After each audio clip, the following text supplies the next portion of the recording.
Down in the dumps looking for love, but I couldn't find it. Bien, y nosotros continuamos con más actualizados y es momento de presentar la columna de Espacio Salvaje junto a Lucas Mozón de la Fundación Refugio Salvaje. Muy buenas tardes, Lucas. Buenas tardes, ¿cómo estás? Bien, bien, perfecto. Lucas, no nos vimos el miércoles pasado, pero hoy volvimos con nuestra columna. Contanos un poco de qué vamos a hablar hoy.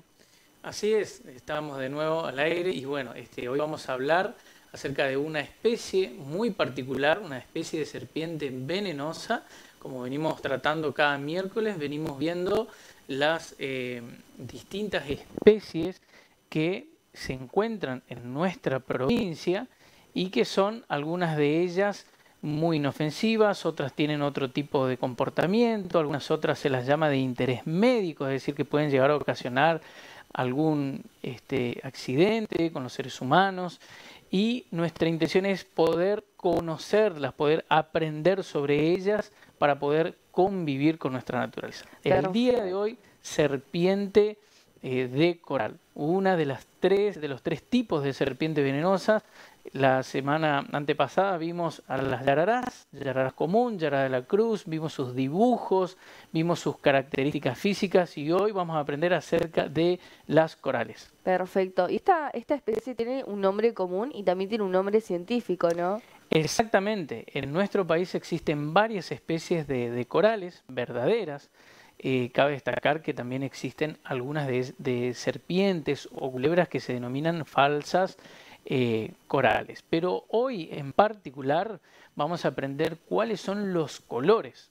Y también vamos a aprender una diferencia. No es que vamos a salir mirando un programa expertos en identificar falsas y verdaderas, pero sí podemos aprender una pequeña diferencia entre las verdaderas y las falsas, y es que las verdaderas corales tienen dibujos de anillos alrededor del cuerpo, es decir, bandas que forman dibujos con colores.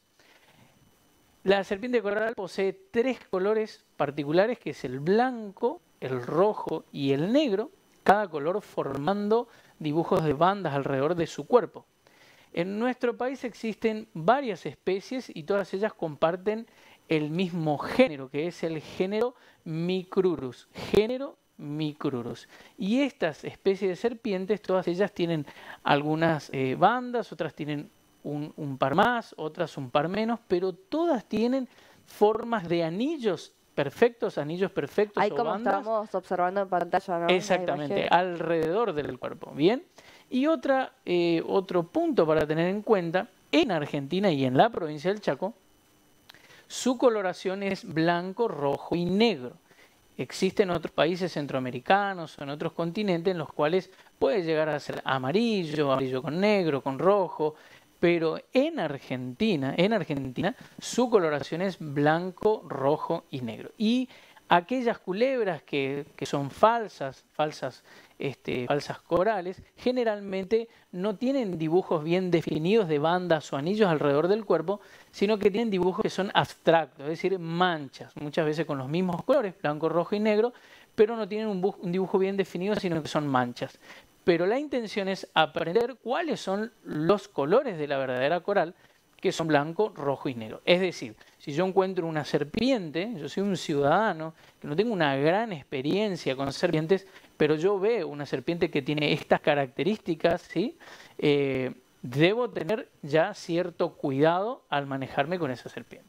Perfecto. ¿Y esta especie también se la conoce por otros nombres comunes? Bueno, la serpiente de coral no tiene una gran cantidad, como pasa con otras que tienen varios nombres comunes, sino simplemente se la llama serpiente de coral o coralillo. Perfecto. ¿Y cuál es el hábitat común de este tipo de especies, Lucas? Bueno, es una serpiente que frecuenta las zonas húmedas, es más propicio encontrarlas en las zonas húmedas del Chaco. Frecuenta también los lugares cercanos a lagunas, bañados, esteros, ¿sí? Es muy común encontrarlas allí también. Perfecto. ¿Y aproximadamente cuánto alcanza a medir esta especie? Bueno, esto es muy importante a tener en cuenta, es la medida y las características, ya que estuvimos viendo en otros programas cómo eran las características de una gran boa, una boa constrictora, una curiyú, una lampalagua, vimos las yararás. Y en el caso de la coral, es una serpiente muy pequeña, es una serpiente que tiene sus características como una culebra, cabeza punta roma, el cuerpo delgado y alargado, y no alcanza a medir más de 80 o 90 centímetros, es decir, una serpiente muy pequeña si se quiere. Perfecto. Y también por otra parte te consulto, ¿esta especie es venenosa por ahí si puede llegar a picar a un ser humano? ¿Puede causar grandes problemas? Así es, tiene un veneno neurotóxico, un veneno letal, que si no hay una intervención médica, la persona puede llegar a morir. A comparación de las demás que estuvimos charlando en los otros episodios, ¿se podría decir que es una de las más peligrosas? Y hay distintos puntos de vista, porque hay algunas serpientes como las que estuvimos viendo, como las yararás, por ejemplo, que su acción es más fuerte en la zona local de la mordida y produce destrucción de tejido, produce necrosis, produce una serie de heridas locales. Entonces, si lo vemos desde el punto de vista de destrucción de la zona de la mordida, una yarará, por ejemplo, es mucho más potente. Si lo vemos desde otro punto de vista, por ejemplo, las corales tienen una acción neurotóxica, ataca directamente al sistema nervioso central, no tiene una acción tan agresiva sobre la zona de la mordedura, pero sí comienza a afectar la parte motriz, la vista, calambres, empieza a afectar las partes del cerebro. Perfecto. ¿Y esta especie en particular, de qué se alimenta? Bueno, esta es una serpiente que cumple un valor ecosistémico en regular a otras especies de serpiente. La serpiente de coral es una serpiente que puede alimentarse de otras serpientes. Muy pocos saben esto, ahí estamos viendo un video, ¿sí?, de una serpiente de coral alimentándose de una serpiente de yarará. Esa que estamos viendo ahí es una yarará. Y una serpiente de coral puede alimentarse de distintas especies de serpientes, ya sean venenosas o no, es decir, que cumple un valor manteniendo en equilibrio a otras especies de serpiente en la naturaleza. Perfecto. ¿Y qué comportamiento tiene esta especie a diferencia de otras? Bueno, a diferencia de otras especies de serpientes, como vimos el último episodio sobre las yararás, por ejemplo, muy distintas a las yararás, la serpiente de coral tiene un temperamento muy dócil, muy dócil. Con esto no estamos diciendo que podemos ir a tocarlas o intentar manipularlas, sino simplemente estamos contando acerca de su temperamento, que es extremadamente dócil, que no es una serpiente tan agresiva o que va a atacar, sino siempre va a intentar huir cuando el ser humano se acerca a ellas. Es la serpiente con un índice muy bajo de accidentes ofídicos, todo lo contrario a lo que aprendimos acerca de las yarará común, por ejemplo, que tienen una estadística muy alta de accidentes ofídicos. En cambio, la serpiente de coral, por su temperamento justamente y también por su tamaño corporal, el tamaño de su boca y de sus colmillos, tiene un índice muy bajo de accidentes ofídicos. Perfecto. Y también, como siempre decimos, recordamos a todas las personas que por ahí se llegan a cruzar con este tipo de especies, de no molestarla, de no ir a su espacio, digamos. Así es, exactamente. Siempre aconsejamos no manipularlas, no intentar capturarlas, sino que siempre tratar de contactarse, tratar de recibir un asesoramiento adecuado al respecto, según la especie, según el lugar, según la zona, ¿no? Perfecto. Lucas, y te consulto también por último, ¿qué tipo de reproducción posee esta especie?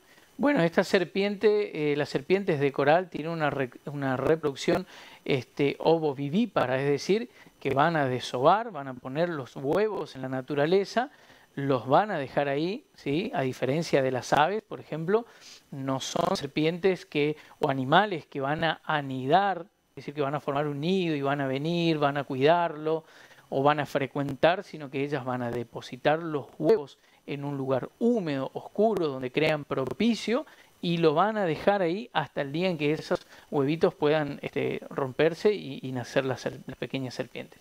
Perfecto, Lucas, como siempre, muchísimas gracias. Invitamos a toda la gente que quiere que tratemos algún tema en particular, alguna especie en particular, puede recurrir a las redes sociales, tanto de Refugio Salvaje como de la de Ciudad Televisión, y así nos pueden mandar sus recomendaciones. Ahí estamos viendo en pantalla el perfil de la Fundación Refugio Salvaje, ahí publican todo lo que tiene que ver con las diferentes actividades. También los chicos de la fundación están realizando distintas charlas en jardines y colegios de aquí de la provincia del Chaco.